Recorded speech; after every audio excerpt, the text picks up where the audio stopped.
ഓം നമോ ഭഗവതേ സായീശ്വരായ. ശ്രീ സത്യസായി ഭാഗവതം. പ്രേമയോഗം 1. ഭഗവാൻ ബാബ അരുളുന്നു. എല്ലാവർക്കും വേണ്ടത് സന്തോഷം. സ്നേഹിക്കപ്പെടുവാൻ എല്ലാവരും ഒരുപോലെ ആഗ്രഹിക്കുന്നില്ലേ? ലോകം മുഴുവനും നിങ്ങളെ സ്നേഹിക്കുന്ന അവസ്ഥ ചിന്തിക്കുന്നത് തന്നെ എത്ര ആനന്ദകരം. ഈ ആനന്ദം വേണമെങ്കിൽ നിങ്ങളും സ്നേഹിക്കുവാൻ പഠിച്ചേ തീരൂ. അതിലൂടെ മാത്രമേ ശാന്തിയും ലഭിക്കൂ. സ്നേഹിക്കുവാനായി തന്നെ ജീവിക്കുക. കൊടുക്കുന്നതിലൂടെ, ക്ഷമിക്കുന്നതിലൂടെ സ്നേഹം വളരും. സായിയുടെ ഈ വാക്കുകൾ തന്നെ നിങ്ങളിലേക്ക് ഒഴുകുന്ന സ്നേഹത്തിന്റെ തെളിനീരാണ്. പ്രേമസ്വരൂപരെ, ലോകത്തിൽ എത്രയോ തരത്തിലുള്ള ജ്ഞാനങ്ങൾ ഉണ്ട്. ലൗകിക ജ്ഞാനത്തെക്കാൾ ഏറ്റവും വലുത് ആത്മജ്ഞാനമാണ്. അതായത് ആത്മാവിനെ കുറിച്ചുള്ള, അവനവനെ കുറിച്ചുള്ള അറിവ്. ഇത് പരിശുദ്ധമായ ജ്ഞാനം കൂടിയാണ്. ലൗകിക ജ്ഞാനം താൽക്കാലിക സുഖമേ നൽകൂ. പക്ഷേ ആത്മജ്ഞാനമാകട്ടെ അനന്തമായ ആനന്ദം തരുന്നു. ആ ആനന്ദം തന്നെയാണ് നിങ്ങളുടെ സത്തയും. ആത്മജ്ഞാനത്തിലൂടെ മാത്രമേ സർവ്വ ദുരിതങ്ങൾക്കും ദുഃഖങ്ങൾക്കും പരിഹാരം കണ്ടെത്താനാകൂ. ഒരിക്കൽ ആ ജ്ഞാനഗംഗയിൽ മുങ്ങിയാൽ അവൻ പരമസന്തുഷ്ടനായി കഴിഞ്ഞു. പിന്നീട് ഒരു ദുഃഖത്തിനും അവനെ ക്ലേശിപ്പിക്കാനാകില്ല. ഈ പരിശുദ്ധ ജ്ഞാനം നേടുവാൻ യോഗ്യനാര്? സ്ത്രീയോ പുരുഷനോ കുട്ടികളോ വൃദ്ധന്മാരോ? ഉത്തരം വളരെ ലളിതം. സർവരും ഈ ദിവ്യജ്ഞാനം നേടുവാൻ അർഹതയുള്ളവർ തന്നെ. ജാതിയും മതവും നിറവും സ്ത്രീ പുരുഷഭേദവും ഈ ജ്ഞാനം സമ്പാദിക്കുന്നതിന് തടസ്സമല്ല. വാൽമീകി ആരായിരുന്നു? കാട്ടുപാതയിലെ കവർച്ചക്കാരൻ. നാരദമുനിയോ? ദാസീപുത്രൻ. എന്നിട്ടും അവർ എത്തിച്ചേർന്ന അവസ്ഥയോ? ഭഗവാൻ ഹൃദയമാണ് കാണുന്നത്, അല്ലാതെ ലൗകിക സ്ഥാനമാനങ്ങളുടെ നിലയും വിലയുമല്ല. സ്നേഹത്തിന്റെ തത്വശാസ്ത്രം മനുഷ്യ ജീവിതത്തിൽ വളരെ പ്രധാനപ്പെട്ടതാണ്. ശ്രീകൃഷ്ണ ഭഗവാൻ അരുളിയത് ശ്രദ്ധിക്കൂ. ആരാണോ ഭക്തിപൂർവ്വം എന്നെ സേവിക്കുന്നത് അവൻ എനിക്ക് പ്രിയപ്പെട്ടവനാണ്. വിവേകാനന്ദൻ പറഞ്ഞിട്ടുണ്ട്, അവനവനിലുള്ള വിശ്വാസം മഹത്വത്തിന്റെ രഹസ്യം അതാണ്. അതുകൊണ്ട് നിങ്ങളിലുള്ള വിശ്വാസം വളർത്തിയെടുക്കൂ. അതിലൂടെ ആത്മവിദ്യ നേടാം. ലൗകിക വിദ്യകൾ താൽക്കാലിക സുഖമേ നിങ്ങൾക്ക് നൽകൂ. ആത്മവിദ്യ നിങ്ങൾ ആരെന്ന് നിങ്ങളെ തന്നെ ബോധ്യപ്പെടുത്തും. ലൗകിക വിദ്യ വേണ്ടെന്നല്ല, തീർച്ചയായും അത് വേണ്ടത് തന്നെ. ആത്മവിദ്യയുടെയും ലൗകിക വിദ്യയുടെയും ശരിയായ ചർച്ചയാണ് ഇന്ന് ആവശ്യം. അത്തരം അറിവുള്ളത് കൊണ്ടാണല്ലോ വാൽമീകിക്കും വേദവ്യാസനും രാമായണ മഹാഭാരതാദി പുണ്യഗ്രന്ഥങ്ങൾ രചിക്കാൻ കഴിഞ്ഞത്. എന്താണ് ഈശ്വരന് നൽകേണ്ടത്? ആലോചിക്കൂ. എന്താണ് നിങ്ങൾക്ക് ഈശ്വരന് നൽകുവാൻ കഴിയുക? പ്രപഞ്ചത്തിലെ സമസ്തവും മഹാപ്രഭുവിൽ നിന്ന് ഉയർക്കൊണ്ടതാണ്. സത്യം അതായിരിക്കെ എന്താണ് ഭഗവാന് കൊടുക്കാനാവുക? ഇക്കാരണം കൊണ്ട് തന്നെയാണ് കവി ഇങ്ങനെ പാടിയത്. മഹാപ്രഭു, പ്രപഞ്ചം മുഴുവനും അവിടുന്ന് നിറഞ്ഞിരിക്കുകയാണല്ലോ, പിന്നെ എങ്ങനെ ഞാൻ അവിടത്തേക്കായി മന്ദിരം നിർമ്മിക്കും? വേദസ്വരൂപ, കോടി സൂര്യപ്രഭയോടെ വിളങ്ങുന്ന അവിടുത്തെ തിരുമുമ്പിൽ ഞാൻ എങ്ങനെ ദീപം കൊളുത്തും? ഹൃദയ കമലവാസ, അവിടുന്ന് തന്നെയല്ലേ സർവ്വഭൂതങ്ങളിൽ നിറഞ്ഞു നിൽക്കുന്നത്, പിന്നെ എങ്ങനെ ഞാൻ ഒരു പേരിനാൽ അവിടുത്തെ വിളിക്കും? ത്രിഭുവന വിഹാരി, ഈ പ്രപഞ്ചം നിന്തിരുവടിയുടെ ഉദരമല്ലേ, പിന്നെ ഞാൻ എങ്ങനെ അവിടുത്തെ ഊട്ടും? പ്രേമസ്വരൂപ, എനിക്കൊന്നു മാത്രമേ കഴിയൂ. എന്റെ പ്രേമം ഞാൻ ആ തൃപ്പാദങ്ങളിൽ സമർപ്പിക്കാം. അവിടുന്ന് കാരുണ്യ സിന്ധുവല്ലേ, സ്വീകരിക്കണേ, കനിയണേ.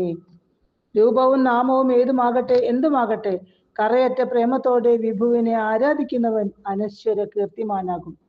ആരായിരുന്നു ശ്രീരാമകൃഷ്ണ പരമഹംസർ? ആരായിരുന്നു ശ്രീരാമകൃഷ്ണ പരമഹംസർ? ലൗകിക ജ്ഞാനം അദ്ദേഹം നേടിയിരുന്നില്ല, ഉയർന്ന പഠിപ്പുണ്ടായിരുന്നില്ല. പക്ഷേ ആ പരിശുദ്ധ മനസ്സ് ദിവ്യജനനിയിൽ സദാ മുഴുകിയിരുന്നു. മറ്റൊന്നിലും ആ മഹാഭക്തന് ശക്തി ഉണ്ടായിരുന്നില്ല. ജന്മം മുഴുവനും ദേവീ സേവയിൽ വ്യാപൃതനായി. ക്ഷേത്രത്തിൽ നിന്നും കിട്ടുന്ന 5 രൂപ കൊണ്ട് സുഖമായി കഴിഞ്ഞു. കാരണം പരമഹംസർക്ക് അത്രയുമേ ആവശ്യമുണ്ടായിരുന്നുള്ളൂ. എന്നിട്ട് ശ്രീരാമകൃഷ്ണ പരമഹംസർ ലോകത്തിൽ നേടിയ സ്ഥാനമോ? ഇന്ന് രാമകൃഷ്ണ മിഷൻ ഇല്ലാത്ത സ്ഥലമുണ്ടോ? ലോകം മുഴുവനും ആരാധ്യനായി മാറിയില്ലേ അദ്ദേഹം? പ്രേമമയ്യായ അമ്മയെ പ്രേമത്താൽ അദ്ദേഹം സ്വന്തമാക്കി. കൊള്ളക്കാരനായിരുന്ന രത്നാകരനെ നോക്കൂ. രാമനോടുള്ള പ്രേമത്തിലൂടെ മാത്രമാണ് രത്നാകരൻ വാൽമീകിയായത്. അസുരപുത്രനായിട്ടും പ്രഹ്ലാദൻ പ്രേമത്തിലൂടെ ഭഗവത് സാക്ഷാത്കാരം നേടി. പ്രേമപൂർവമുള്ള രാമനാമ ജപം ഒന്നുകൊണ്ട് മാത്രമല്ലേ ഹനുമാൻ ഇന്ന് ആരാധ്യനായി തീർന്നത്? ദശരഥ സഖാവായ ജഡായു അന്ത്യനിമിഷങ്ങളിൽ ശ്രീരാമ സാമീപ്യം അനുഭവിച്ചില്ലേ? ശ്രീരാമനോടുള്ള നിസ്സീമ പ്രേമം അതിന് വഴിയൊരുക്കി. ഭഗവത് പ്രേമം വളർത്തിയെടുക്കാൻ ജാതിയോ മതമോ സ്ത്രീ പുരുഷ ഭേദമോ പ്രശ്നമല്ല. എല്ലാവരും തിരുമുന്നിൽ ഒരുപോലെ അതിനർഹരാണ്. ഭഗവാനോടുള്ള കറയറ്റ പ്രേമമാണ് ഭക്തി. നിസ്വാർത്ഥ പ്രേമമാണ് ഭക്തി. ലോകത്തിലെ ഒരു സുഖവും ഭക്തി ആഗ്രഹിക്കുന്നില്ല.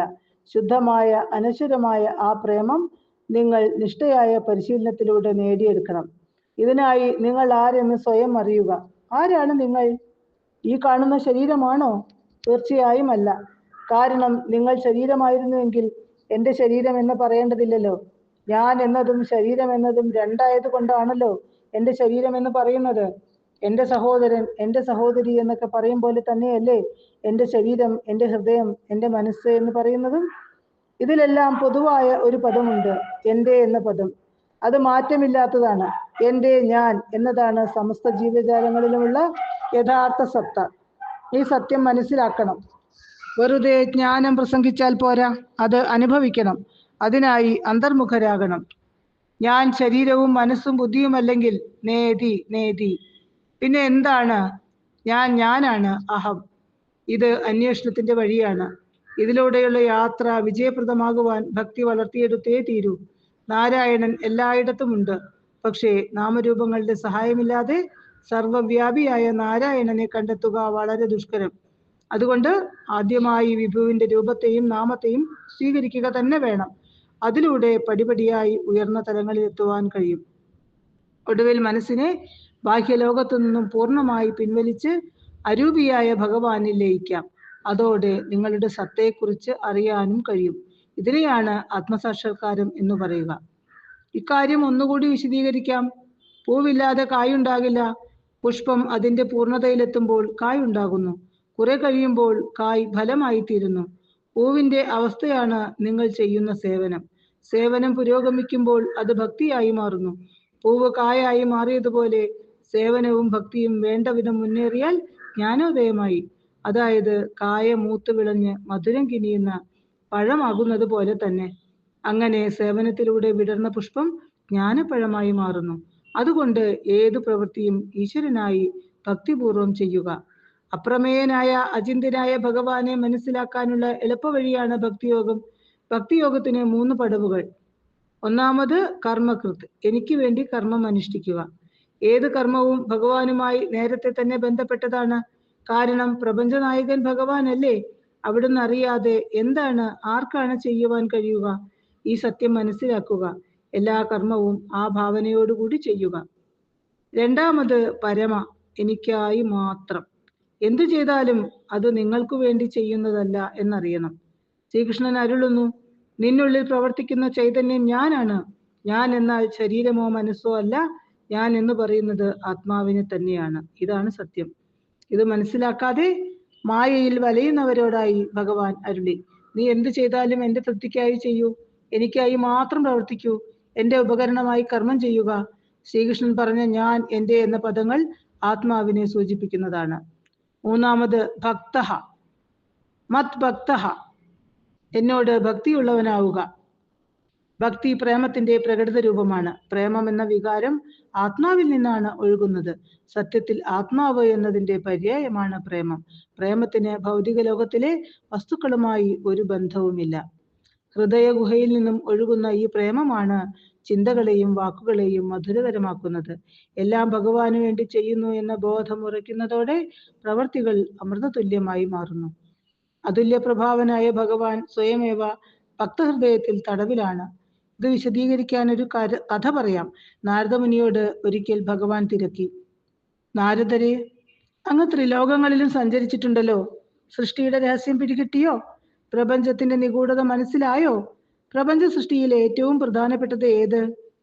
ഒരു നിമിഷം ആലോചിച്ചിട്ടു നാരദർ പറഞ്ഞു, മഹാപ്രഭു, ഏറ്റവും വലുത്, ശ്രേഷ്ഠമായത് ഭൂമി തന്നെയാണ്. ഭഗവാൻ ചോദിച്ചു, നാരദരെ, അതെങ്ങനെ ശരിയാകും? ഭൂമി എന്ന് പറഞ്ഞാൽ സമുദ്രത്താൽ ചുറ്റപ്പെട്ട് കിടക്കുന്ന കുറച്ച് കരഭാഗമല്ലേ?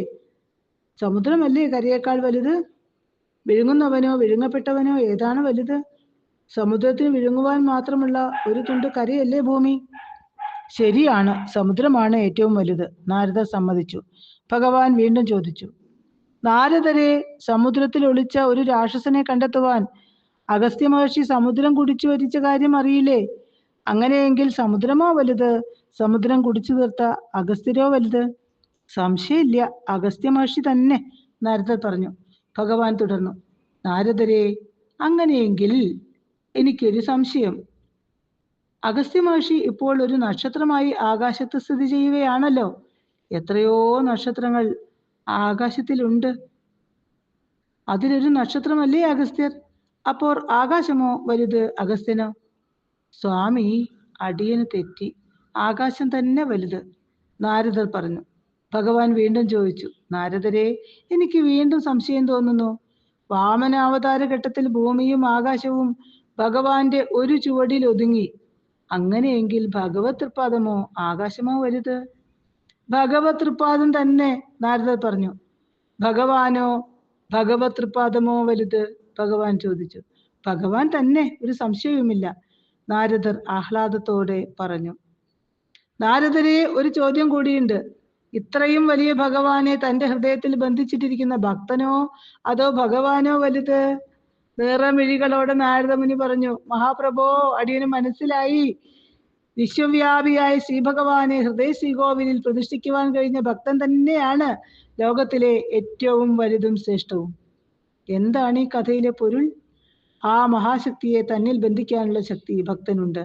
ഒരു ശക്തി, അത് എത്ര വലുതുമാകട്ടെ, അതിനെ ബന്ധിക്കുവാൻ കഴിയുന്ന ഒന്നുണ്ടെങ്കിൽ അതല്ലേ കൂടുതൽ ശക്തിയുള്ളത്? അചിന്ത്യവും അപ്രമേയവുമായ ഭഗവത് ശക്തി ഭക്തന്റെ പ്രേമത്തിന് മുന്നിൽ എളുതാകുന്നു. അതുകൊണ്ട് പ്രേമയോഗത്തിലൂടെ ഭക്തന് ലൗകികനാഥനായ മഹാപ്രഭുവിനെ സ്വന്തം ഹൃദയത്തിനുള്ളിൽ തടവുകാരനാക്കാൻ കഴിയും. ഓം തത്സത്.